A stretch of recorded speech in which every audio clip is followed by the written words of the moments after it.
luck, he ended up with an armful of beautiful woman. Apparently, he was getting an extension. She tilted her face up to him, and he saw the distress in her pretty greenish-blue eyes. "What's happening?" "We stopped," he said, hoping she'd find the obvious answer funny. In his experience, humor relaxed people. She didn't even crack a smile, and he cleared his throat before continuing. "There are a few reasons it could happen, but the system probably has a problem or malfunction somewhere, and it shut the elevator down to be safe." "This is not safe." She wasn't in a full-blown panic, but her anxiety practically crackled around her, and she was clutching his arm so tightly he could feel her grip through the heavy bunker coat. "And what do you mean by a malfunction? So something could be more wrong than the fact we're not moving anymore?" "Everything's fine." He had to let his arms fall away from her as she backed away, wincing a little. "Are you hurt?" "No." He wasn't reassured by the quick way she said it, as if it was a reflex and maybe not the truth. He pulled out his phone to send a quick group text to Danny Walsh, Engine 59's LT, and Rick Gulati. "Elevator's stuck. Why?"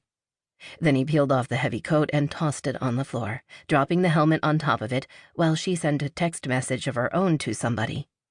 "We're okay in here. Just try to stay calm and we'll be out in no time." "Stay calm," she muttered as her phone vibrated and she sent another text. "That's easy for you to say. Being brave in the face of death is part of your job." That was a little dramatic, but she wasn't totally wrong. About his job, anyway. "You're not facing death. I promise." His phone vibrated with a response from Walsh. "Working on it. Stand by." The woman's face was slightly flushed. "Shouldn't you, I don't know, go up through the ceiling hatch and climb up the cable or something?" Derek managed, barely, not to laugh outright at her, but he couldn't hold back a short chuckle. "I'm a firefighter, not John McClane." "Who's John McClane?" Oh, she did not just ask that. "The greatest action hero of all time? The guy from Die Hard?" "I've heard of those movies, but I've never seen any of them." If he'd needed any more of a definitive sign this woman wasn't his type, that was it. There were 6 movies, so she had to work at not seeing any of them. "You're missing out." "So what's your name?" "Olivia." Pretty name. Classic and elegant, and it suited her. "I'm Derek." "Can you pry open the doors?" she asked, clearly not in a place to be distracted by small talk. "With my bare hands." He held them up, showing off his lack of tools. "I work out a little, but not that much." Her gaze flicked over his body, and he stood up straighter and sucked in his gut. Not that there was much to suck in, but he wasn't in his 20s anymore. Hell, he was barely still in his 30s. "You work out more than a little." Her tone of voice made it sound like just an observation. But he didn't miss her gaze lingering for a second on his chest, or the way her eyebrow lifted as her mouth curved into a hint of a smile.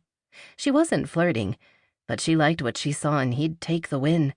He'd need all the ego-boosting he could get once the other guys started giving him shit for having to rescue him from an elevator. Then she shifted her weight and, when she winced again, Derek gave her a stern look. "You're hurt." "No, I'm not. I twisted my ankle a little when the elevator stopped." "You need to get those shoes off and let me look at it." She laughed and shook her head. "I don't care how nice this elevator is. I am not touching the floor with my bare feet." Derek picked up his coat, letting the helmet roll free, and, with a flourish, spread it over the floor in front of her. "Your carpet, milady."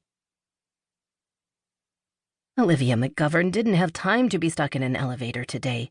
Her schedule was so tight the Lyft driver, who was hopefully still waiting outside for her after her text, would determine the fate of her punctuality streak. And she hadn't been late to a meeting in the 3 years since she'd officially hung out her McGovern Consulting shingle. But none of that seemed to matter when she looked into the warm blue eyes of the firefighter smiling at her right now. It had been the smile he gave her as he stepped onto the elevator that first caught her attention. That smile that was just a little friendlier than a polite thank you and radiated warmth had been sexy, she had to admit. His helmet coming off to reveal tousled, dark, dirty blonde hair, along with the Boston Fire t-shirt showing off a very nicely built upper body, hadn't hurt either. But it was